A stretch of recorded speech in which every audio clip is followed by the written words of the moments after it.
سرداری ہے جنت کی حسن حسین کے پاس.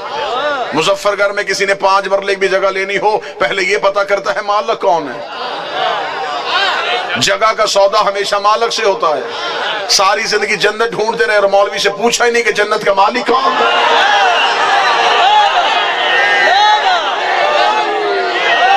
جنت کی ملکیت ہے اگر آل محمد کے علاوہ کسی بھی گھر میں. ہمیں کوئی ایک نام ایسا بتا کہ یہ جنت کے مالک ہے. اہل سنت بھائیوں نے اپنی کتابوں میں 10 صحابہ کے نام لکھے ہیں جنہیں وہ عشرہ مبشرہ کہتے ہیں. عشرہ کہتے ہیں 10 مبشرہ کہتے ہیں جنہیں بشارت دی ہو. وہ کہتے ہیں یہ 10 صحابہ اکرام رضوان اللہ علیہم اجمعین ایسے تھے جنہیں نبی نے اپنی زندگی میں جنت میں جانے کی ضمانت دی تھی. لکھ دیے انہوں نے اپنی کتابوں میں. مجھے کسی سے کوئی گلہ کوئی شکوہ تو نہیں، لیکن یہاں پہ میں عقیدے کی بات کرنا چاہوں گا. مسجد کے محراب پہ لکھ دیے ان صحابہ کے نام، دیواروں پہ لکھ دیے ان صحابہ کے نام کہ ہمارے پاس 10 صحابی ایسے ہیں جنہیں نبی نے زندگی میں جنت میں جانے کی بشارت دی تھی. مجمع میں ایک میرا سنی بھائی بیٹھا ہو تو میں مہمان بن کے منت کر کے پوچھنا چاہوں گا اگر ان 10 صحابہ کو نبی نے جنت میں جانے کی ضمانت دے دی تھی تو انہی میں سے دوسرے نمبر والے صحابی چند دن گزرنے کے بعد میرے مولا حسن سے آگے کہہ رہے تھے لکھ دے میں تیرے نوکر کا بیٹا ہوں، لکھ دے میں تیرے نوکر کا بیٹا ہوں تاکہ میں جنت میں چلا جاؤں. اب مجھے بول کے بتاؤ جسے نانے نے جنت دی تھی اسے نواسے سے لکھوانے کی ضرورت کیا تھا اگر نبی نے جنت دے دی تھی.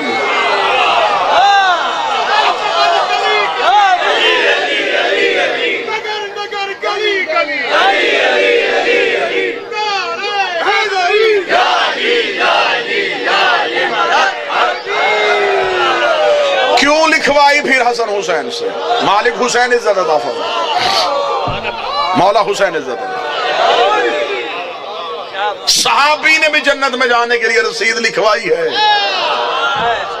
تو حسن حسین سے، کیونکہ صحابی جنت میں جا سکتا ہے لے کے نہیں جا سکتا. صحابی کوثر پی سکتا ہے پلا نہیں سکتا. ہماری مجبوری ہے ہمیں جانے والا نہیں چاہیے، ہمیں لے کے جانے والا چاہیے. بخشش کی امید رکھنی ہے تو پھر صرف آل محمد ہے. ایک بھی اللہ کی کائنات میں مجھے نام ایسا دکھاؤ جسے اللہ نے اختیار دیا ہو کہ میرے فیصلوں میں تمہیں ترمیم کی اجازت ہے. اگر ذہنوں کی زمین زرخیز ہو تو میں جملہ ہدیہ کرنا چاہتا ہوں. خدا کرتا ہے عدل، 14 کرتے ہیں فضل. نہیں نہیں نہیں نہیں نہیں، جہاں میں لے کے جانا چاہتا ہوں وہاں سماعتوں کو لے کے جانا. اللہ کا کام ہے عدل کرنا، 14 کا کام ہے فضل کرنا. عدل اور فضل اگر میں ایک جملے میں سمجھاؤں، عدل کسے کہتے ہیں؟ جتنا بنتا ہو اتنا دینا عدل ہے، نہ بھی بنتا ہو پھر بھی دے دینا. یہ فضل ہے جو قریب بیٹھے سر نہ ہلانا، زبان کو ذکر کی امانت سمجھتے ہو تو زبان کو حرکت دینا. اللہ عدل کرتا ہے، 14 فضل کرتے ہیں. راہب آیا تھا نبی سے بیٹے مانگنے، عدل نے کہا نہیں ہے. حسین نے ہاتھ پکڑ کے بتا دیا جسے عدل 1 نہ دے اسے فضل 7 دے دیتا.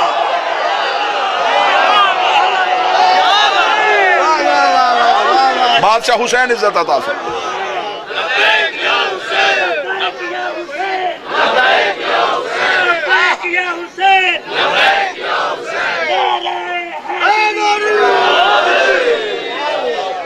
آل محمد کے پاس اختیار ہے فضل کا، جتنا بنتا ہو اتنا دینا عدل، نہ بھی بنتا ہو پھر بھی دے دینا. اسے فضل کہتے ہیں. چوتھے امام کی بارگاہ میں ایک شخص آیا، اس نے کہا مولا غریب ہوں، کوئی امداد کیجئے، کیا میں امیر ہو سکتا ہوں؟ چوتھے امام نے دیکھے فرمایا تیرے مقدر میں رزق نہیں. روتا ہوا جان لگا. امام نے کہا واپس آ. واپس آئے. امام نے فرمایا میرے ہاتھ دھلوا. اس نے پانی کا برتن لیا، حجت کے ہاتھوں پہ پانی ڈالا. اب اب جب دیکھا نیچے پانی کے چھینٹے نہیں، زمرد، ہیرے، یاقوت، جواہر گر رہے تھے، اتنا خزانہ دیکھے امام کی آنکھوں میں، دیکھا مولا یہ کس کے لیے ہے؟ فرمایا تیرے لیے ہے۔ جلدی سے اکٹھا کر کے لگا، آپ تو کہتے تھے میرے مقدر میں رزق ہی نہیں ہے۔ فرمایا وہ عدل تھا، یہ فضل ہے، وہ عدل تھا، یہ فضل ہے۔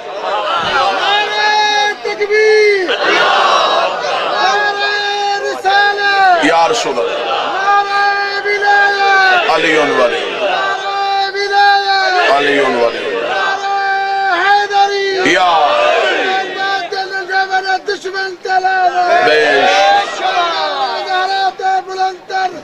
اللہم صلی علی محمد وعلی بسم اللہ صلی اللہ۔ عدل کہہ رہا تھا، نہیں، فضل سے دیا۔ امیر المومنین کا دور حکومت، علی تخت پہ، کتنا بہترین دور ہوگا جب علی حاکم تھے۔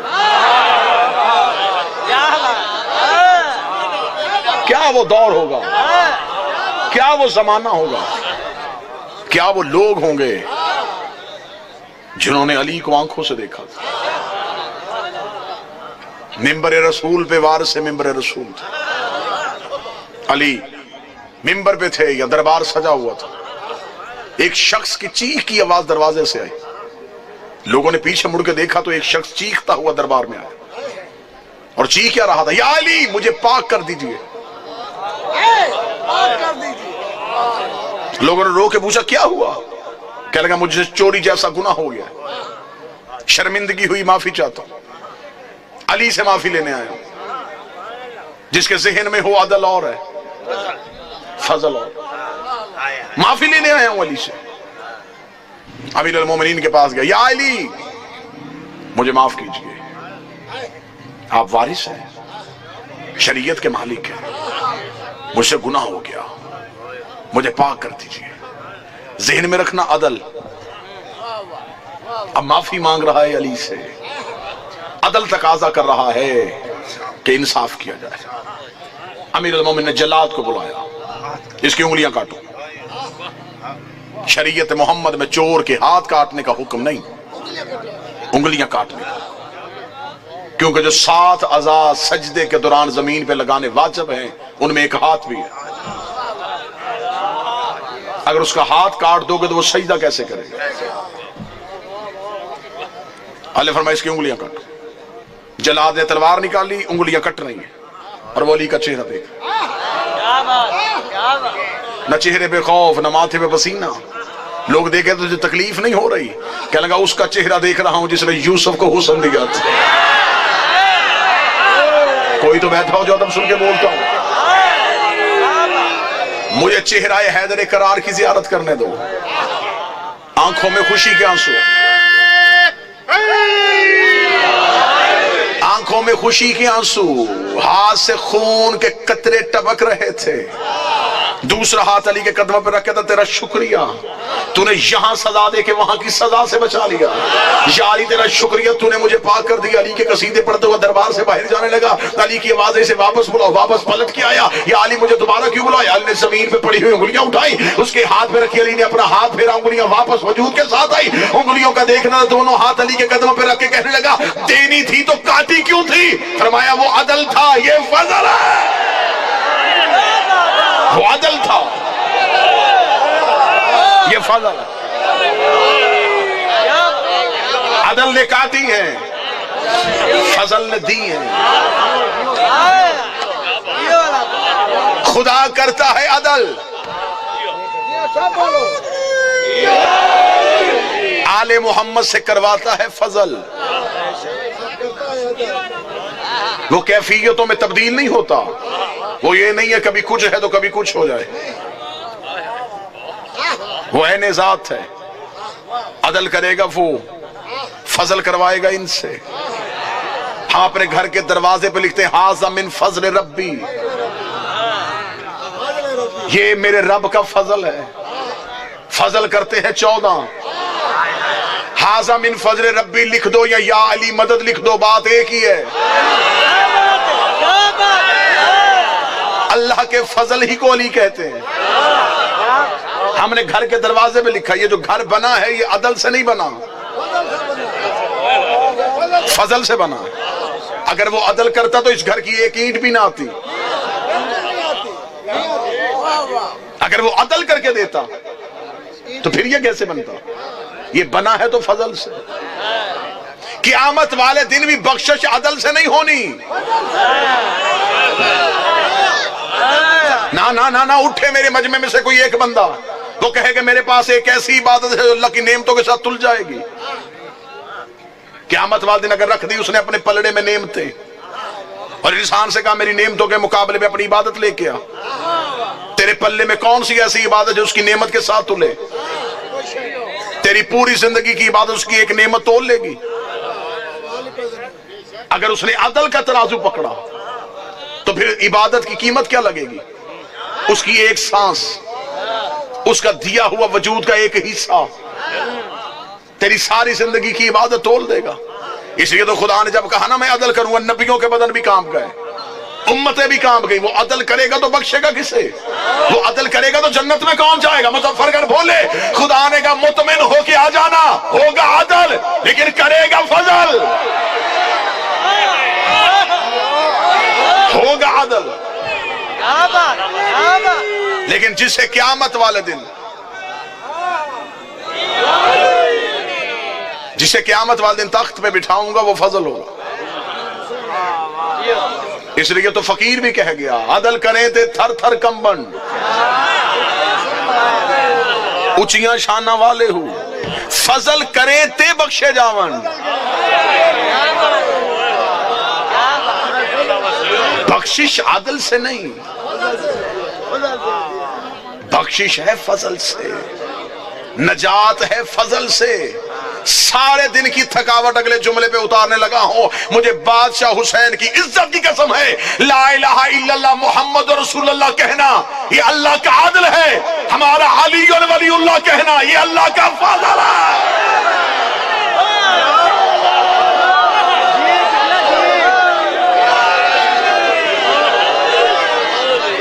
علی ولی اللہ،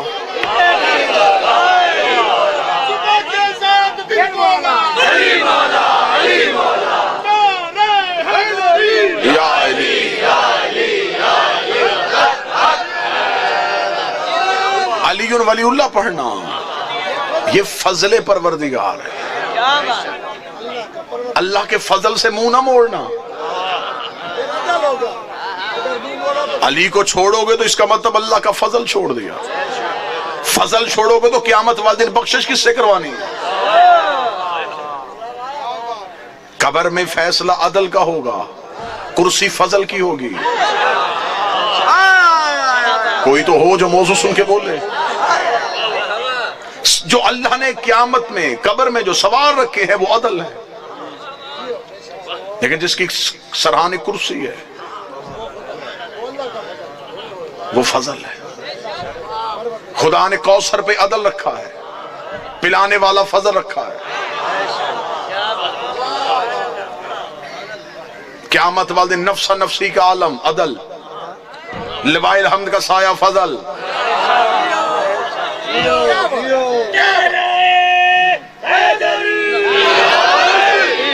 جنت عطا کریں گے فضل والے، صرف اللہ کی پوری کائنات میں ایک ہی گھر آل محمد کا ہے، فرشتے دوزخ کی طرف لے کے جا رہے ہو، صرف فضل ایسا ہے جو واپس لا سکتا ہے۔ فطرس کو بھی پتا تھا اس نے پر کاٹے ہیں عدل ہے، اس نے بھی انتظار حسین کا اس لیے کیا کہ اب عدل سے واپس نہیں ملیں گے، فضل سے واپس ملیں گے۔